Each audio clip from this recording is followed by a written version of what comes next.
റസൂലിനോട് സഹാബത്ത് ചോദിക്കുകയാണ്, അറഫാ ദിവസം നോമ്പ് നോറ്റാൽ എന്താണ് പ്രതിഫലം റസൂലേ? നേട്ടമെന്താണ്? അല്ലാഹുവിന്റെ റസൂല് സഹാബത്തിനോട് പറയുകയാണ്, യുകഫിറു സനതൽ മാളിയാ വൽ ബാഖിയാ,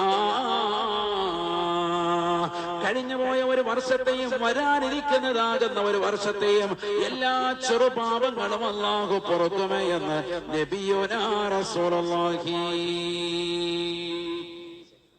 കഴിഞ്ഞ ഒരു വർഷത്തെയും വരാനിരിക്കുന്ന ഒരു വർഷത്തെയും എല്ലാ ചെറുപാപങ്ങളും പൊറുക്കുമെന്ന് സയ്യിദുനാ റസൂലുള്ളാഹി.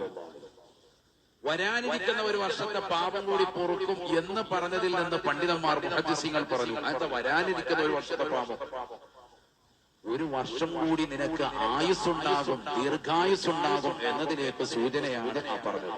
അല്ലാഹുവിന്റെ റസൂലിനോട് സഹാബത്ത്